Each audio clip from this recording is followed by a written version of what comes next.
Et votre invité, Judith, c'est le docteur Jamil Rahmani, chef du service réanimation à l'hôpital franco-britannique Fondation Cognac-Jet de Levallois-Perret, co-auteur du livre Ultime preuve d'amour. Tout à fait. Bonjour docteur. Bonjour Judith. Bonjour. Alors parce qu'on peut tous se faire des petits bobos pendant l'été, moi la première d'ailleurs, surtout de bons gros coups de soleil qui font bien mal, ils peuvent aller jusqu'à l'insolation. Ces coups de soleil, on a envie que vous nous expliquiez un petit peu comment on fait pour l'éviter cette insolation justement. Eh bien, comme son nom l'indique, l'insolation est due au soleil et donc il faut se protéger du soleil. Oui. On est à risque quand on reste à la plage sans protection, en plein cagnard comme on dit, Oui.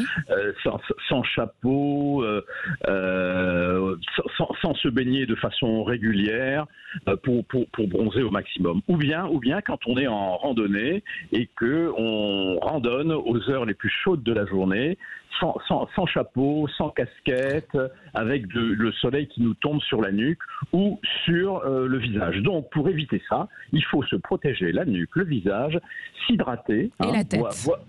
Et la tête, bien sûr. Et s'hydrater et se rafraîchir de temps en temps, de façon régulière. Alors, la meilleure façon de se rafraîchir, c'est de mettre des linges mouillés sur la peau. Et l'évaporation va rafraîchir le corps. Et de même, si on est au bord de la mer, se tremper régulièrement, mais de façon progressive. Non pas plonger dans l'eau glacée, parce que ça peut mener à l'hydrocution. Et alors dites-moi, il y a des signes forcément à l'insolation. Alors quels sont les signes, je parle pour les mamans et pour tout le monde, les parents, etc., qui doivent nous alerter finalement, par exemple sur les enfants? Les signes qui doivent alerter, c'est quand on devient rouge. Quand on devient rouge, quand notre peau et nos muqueuses, c'est-à-dire la bouche, devient sèche, qu'on commence à avoir mal à la tête et qu'on se sent fébrile. Là, ce sont des signes d'alerte et il faut absolument, à ce moment-là, se mettre à l'ombre et se rafraîchir, boire de l'eau fraîche et se rafraîchir avec les linges mouillés. Donc sur ça fait disparaître l'insolation potentielle, si on fait tout ça.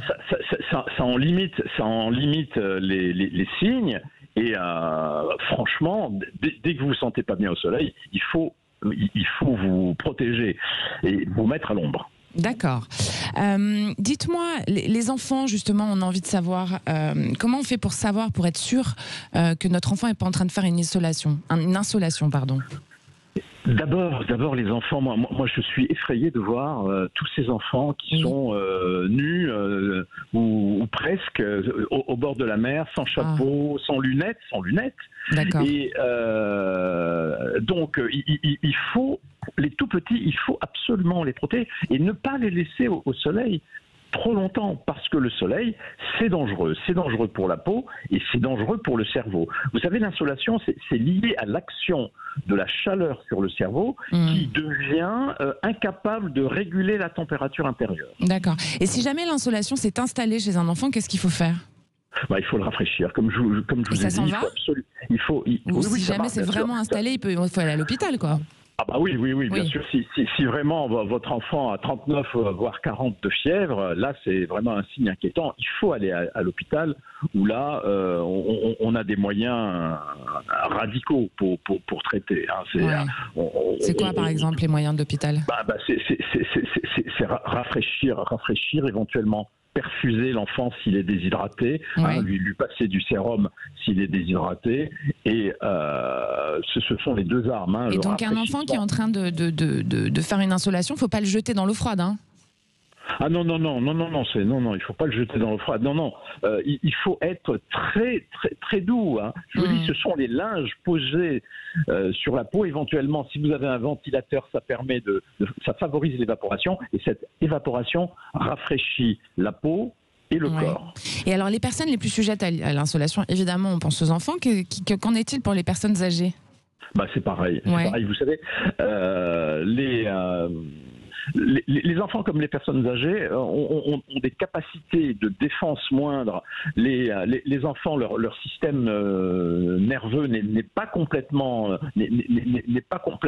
optimal, et les personnes âgées, leur système nerveux n'est pas optimal parce qu'il a vieilli.